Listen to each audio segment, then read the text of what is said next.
추미애 얘기 한번 해보죠. 국회의장. 추미애가 아니라고? 이게 도대체 어떻게 된 겁니까?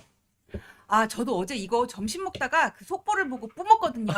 뿜었다. 역시 한마디가 임팩트가 있어요. 우리 아니, 전 변호사님. 근데 표 차이도 엄청나요. 97대 72예요. 예, 예. 원래 근데 그 무기명으로 했는데 어떻게 알아요, 그거를? 그걸 이제 뭐 민주당에서 흘러나온 얘기 아니에요. 기자들이 취재해가지고 기자들이 표 차이가 얼마예요? 표 차이가 얼마니까 추미애 이거예요. 매기는 겁니까? 그런 것 같습니다. 아니 그리고 어차피 뭐 국회의장도 안 됐고 네. 추미애 씨는 이제 세 됐는데 민주당 안에서도 그냥 눈치 보지 않고 야 97대 72야 이러고 기자들한테 흘려준 거 아닐까요? 아, 그러면은 우리 보수의 어머니라고 할 수 있는 추미애 정기 은퇴하는 겁니까, 이거? 아 그래도 뭐 아직 배지는 있으니까 은퇴까지는 아니더라도 확실히 힘이 빠진 어머니가 되는 것 같습니다. 이 보수의 어머니가 이게 유산했다 뭐 그런 얘기도 있고, 예, 정말 앞으로 그냥 더 낳지 말고 우리 윤석열 대통령이나 잘 길러달라 뭐 그런 얘기도 또 한간에 또 댓글에 달리는 것 같더라고요. 네, 근데 저는 이게 충격을 받은 게 우리가 다들 명심이 추한테 있다 이걸 전제로 했기 때문에 충격을 받은 거잖아요. 근데 저는 사실 명심이 그럼 과연 추한테 있었을까? 거기에 대해서 의문이 생겼어요. 이중 플레이 했다는 겁니까? 이재명이 그러면은? 아, 그럴 가능성도 배제할 수 없지 않을까요? 오, 워낙 이게 음모론 이런 거 잘하는 사람들이니까. 그리고 강성 지지층이 추미애한테 그렇게 지지를 몰아주는 상황에서 이재명이 대놓고 또 추미애를 안 밀어주기도 애매한 상황이었을 것 같아요. 그리고 사실 우리가 이재명이 추미애를 밀어준다고 생각한 근거가 박찬대가 나서서 교통정리한 거잖아요. 그렇죠. 근데 정말 찐명이라고 하는 정성호는 안 움직였거든요. 또 정성호 지금 얘기 들어보면은 정성호 삐졌다고 하던데요. 교통정리를 해서 예. 아니 그거는 자기가 국회의장 하지 말라 그래서 삐진 거지 추미애를 밀어주라 그래서 삐진 거는 아니잖아요. 가롭네 역시 전 변호사님. 네, 그래서 저는 조정식은 절로 가서 단일화를 했는데 정말 찐명인 정성호는 왜 가만히 있을까 거기에 대해서도 의문이고 저는 사실 명심이 추한데 있다고 해서 막 기사가 났었는데 그럼 이재명이 본인이 뭐라고 했는지를 막 찾아봤는데 다 추미애가 라디오 나와서 떠든 거지 이재명 대표가 뭐라 그랬는지는 없더라고요. 근데 추미애가 명심이 나한테 있고 잘해달라는 얘기까지 했다는데도 이재명은 아무 말도 안 하고 있었잖아요. 그러니까 아무 말도 안 한 게 어떻게 되는지를 보자 이런 거지. 거기다 무슨 얘기를 하면은 명심이 어디에 있다는 걸 자기가 인정하는 거잖아요. 그래서 딱 그 시기 맞춰서 사실 이번도에서 이거는 제가 너무 지나치게 음모론적으로 가는 건지는 모르겠는데 충분히 가능한 시나리오인 것 같아요. 네, 물혹은 언제든 뗄 수 있는 건데 하필 국회의장 경선할 때 입원을 했단 말이에요. 네. 그럼 자기는 여기서 한 발짝 떨어져 있을 수가 있었고 그냥 모든 거를 박찬대랑 여론에 맡겨놓을 수가 있었던 거잖아요. 그럼 박찬대는 이재명의 대리인 아닙니까? 네, 맞습니다. 네. 근데 그 대리인이 한 거는 찐상대라고. 예. 교통정리만 했다는 거지. 그 교통정리가 그럼 명심이 추한데 있다는 거 이렇게 넘어가기에는 뭔가 논리비약이 있었어요. 처음부터. 연결고리가 약했다. 네, 네. 지금 돌이켜 봤더니만 그러니까 추미애가 지 혼자 명심팔이 플레이했을 가능성 예. 그런 가능성을 얘기를 네, 해준 맞습니다. 거네요. 그리고 명심은 그 이재명 대표는 뭔가를 이렇게 흘려만 놓고 그 상황을 그냥 지켜만 봤다 그러는 게 맞지 않을까. 근데 어떤 분은 그러시더라고요.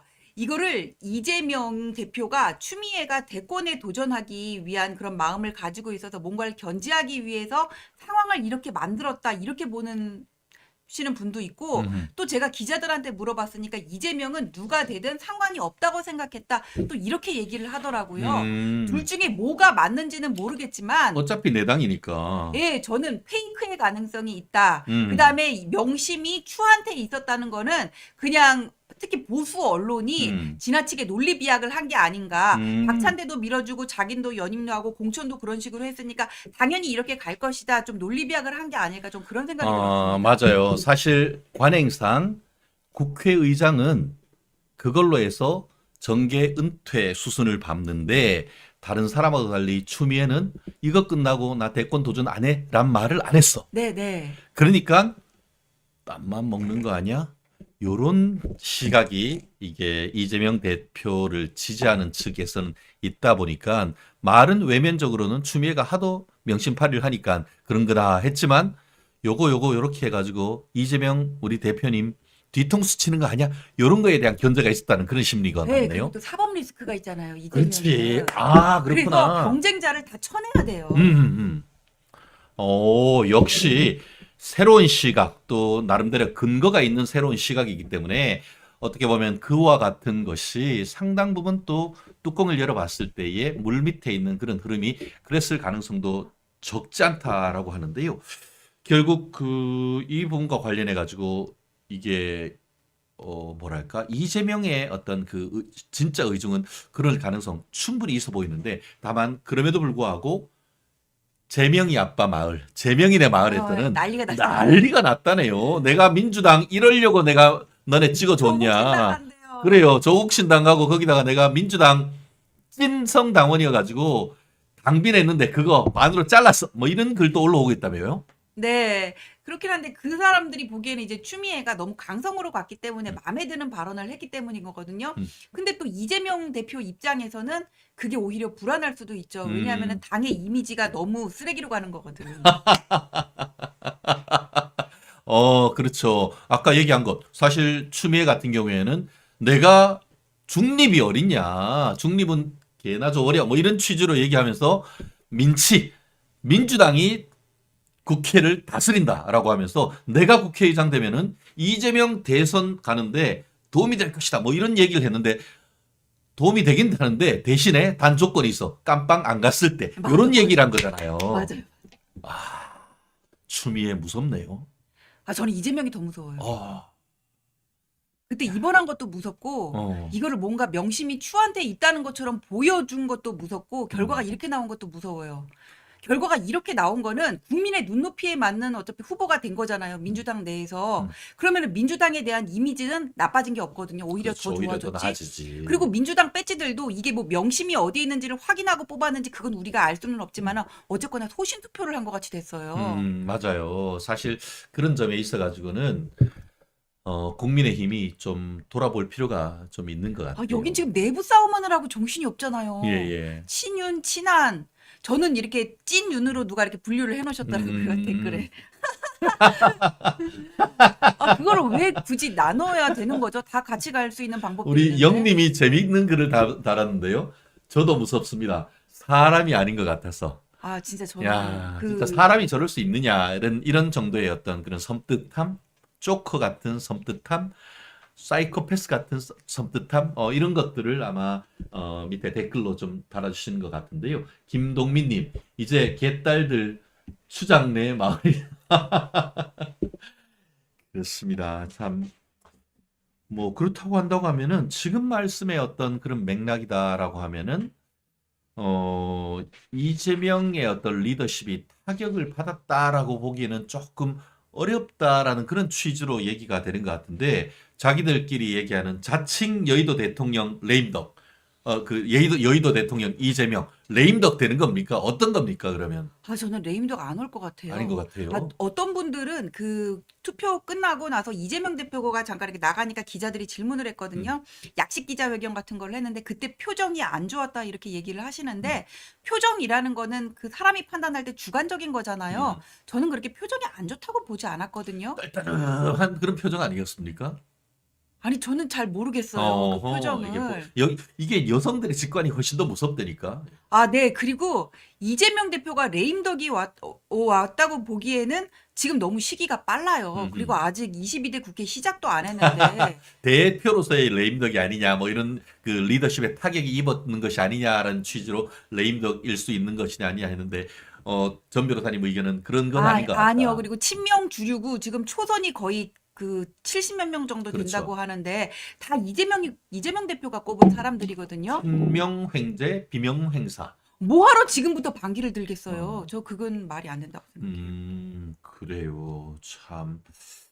이게 보면은 우원식 후보 같은 경우에도 뭐 사실은 뭐 우원식 후보가 덜 친명이 아니냐 하면 그런 얘기를 하는데 우원식도 엄청나게 강성이다라고 얘기하고 있는데 우원식 국회의장 어떨 것 같습니까?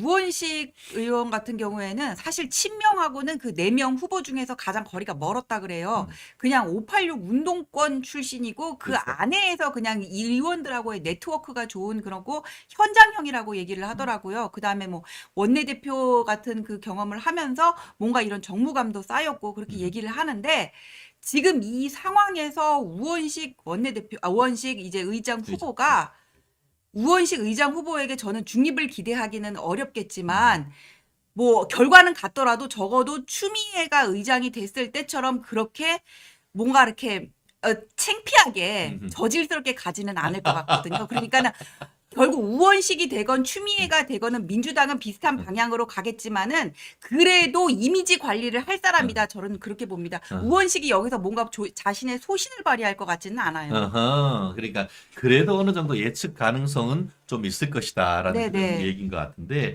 사실 지금 말씀하시는 것처럼 뭐 그 사람이 그 사람이다라는 평가가 사실은 강하긴 합니다. 말씀하신 것처럼 추미애 같은 경우에 이 두 사람의 관계가 추미애 민주당 대표할 때 우원식이 원내대표였어요. 네, 맞아요.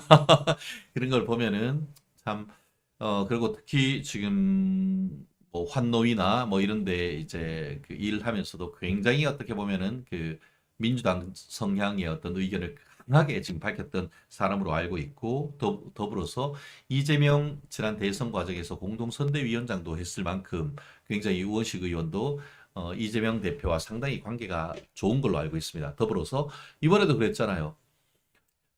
이 자리는 형님이 딱이에요 라고 지금 했다고 지금 우원식 후보 당시에 명심파리를 똑같이 했던 사람들이고 어제 당선 소감을 얘기를 할 때도 중립이 아니다 라고 얘기를 하면서 가치를 가진 것이다 라고 했는데 그 가치란 것이 정말 민주당만의 가치가 아니고 대한민국 국민들 전체의 국회의장이 되는 그런 방향으로 가야 되는 건 아니겠습니까?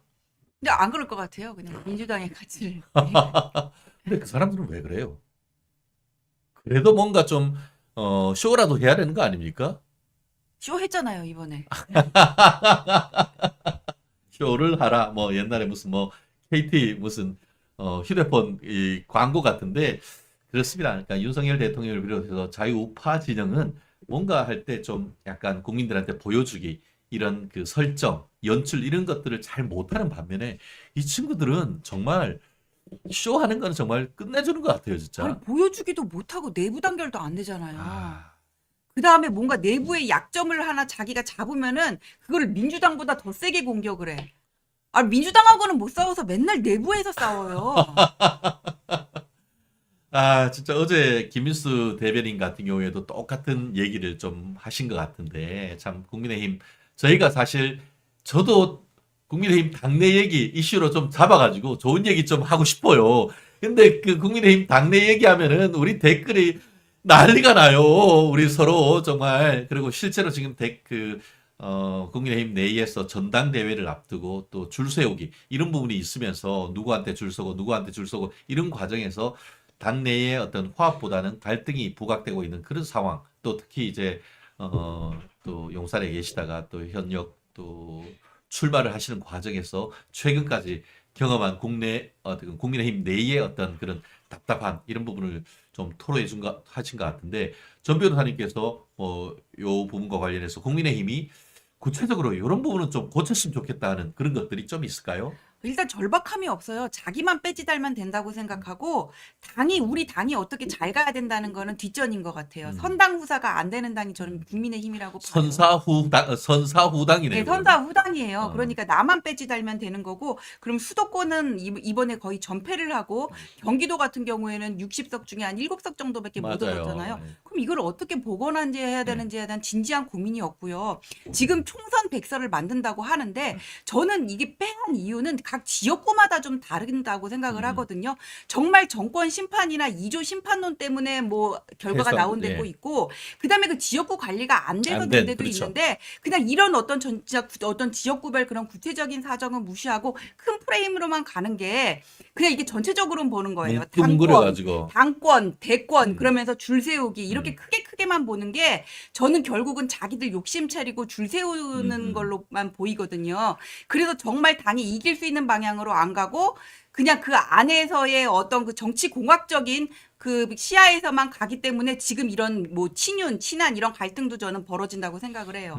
결국 악마는 디테일에 있다. 어떤 총선 백서를 쓴다 하더라도 전체적인 어떤 그 조망을 하는 그런 식의 평가를 넘어서 개 그 선거구도당 어떻게 보면 254개 선거구, 지역구 하나하나 다 밝혀가지고 거기에 어떤 그 승패의 원인을 다 밝히고 원인이 있어야 원인을 밝혀야 대안이 나오는 것 아니 아니겠습니까? 그리고 무슨 수도권 출마자들 이렇게 해가지고 아 정권 심판론 때문에 졌습니다. 2조 심판론이 잘못됐습니다. 이렇게 얘기를 하는데 자기가 선거운동을 어떻게 했는지는 맞아요. 얘기를 안 해요. 맞아요. 실제로 지금 TK, PK를 굉장히 비판을 하는데 국민의힘 당의 뭐 권리당원, 책임당원 숫자가 TK, PK가 제일 제일 많아요. 많아요. 그러면은 그 서울 경인 지역에 있는 당협위원장들 뭐 했냐는 거예요. 당원 지금 민주당 같은 경우에 100만이 넘는다라고 얘기를 하는데 뭐 300만 그런 얘기도 있는데 그만큼의 필적할 만한 당원들을 모으고 그와 같은 어떤 풀뿌리 민주주의의 어떤 근본을 만들어 놔야 그 조직을 가지고 이제 선거를 하는데 그런 조직이 되지 않은 상태에서 윤석열 때문에 졌네.